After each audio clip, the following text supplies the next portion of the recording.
It's me again! Kamusta po ang lahat? Alam niyo na naman kung bakit ako nandito. So yes, meron na naman po akong video para sa inyong lahat. So for today po, for this video, ako po ay nag-decide na gumawa ng dessert para po sa aking pamilya. At ang akin pong gagawin is a fruit pizza. Okay? Hindi ko po alam kung kayo po ay naka-encounter na ng ganitong recipe na klase. So, ako po is I'm trying to make something na at least healthy po, pero yummy pa rin. You know what I mean? So, as a mom ng tatlo, lagi po sila sa akin nag-a-ask ng mga dessert. So, kaya for tonight, since nag-promise din ako sa kanila na gagawin ko to for long time, so gagawin ko yon. Okay? At palagi po lang sinasabi ko, guys, just give me a minute para i-prepare ko lahat ng aking ingredients and then we'll be back. Okay?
So now guys, kailangan po natin siyang ipasok na sa oven para po i-bake natin ng mga 10 to 14 minutes until na makita po natin siyang golden brown. Okay, yan po yung itsura niya. Piniikot ko lang para makita niyo po ng maayos. Okay? So guys, ito naman po ang ating next na gagawin habang pong hinihintay natin yung ating cookie dough na maluto. So, ganito po. Pakita ko sa inyo.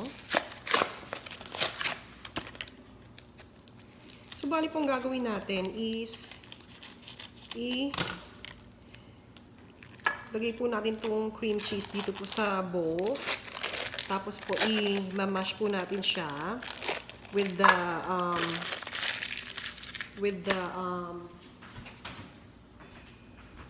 vanilla. Yan po.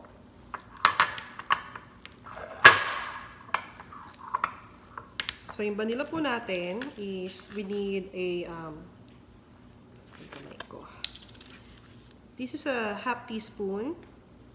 So, lagyan po natin siya ng half teaspoon.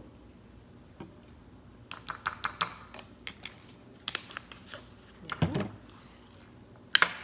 continuous lang po natin siyang halu-haluin.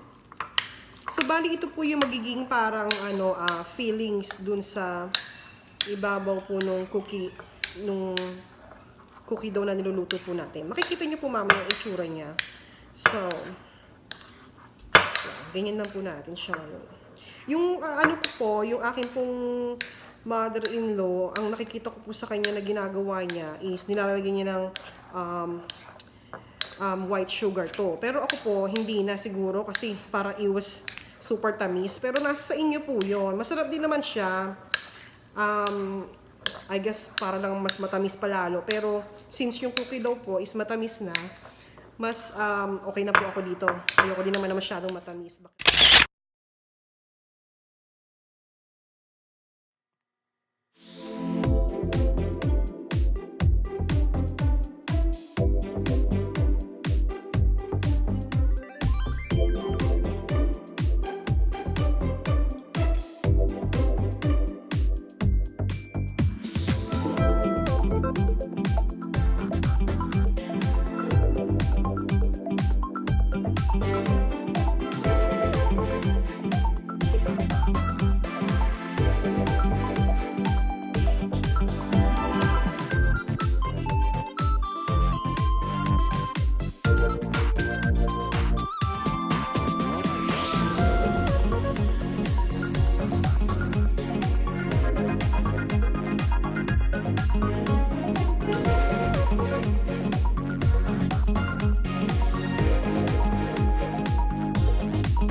So, anyways, eto na po.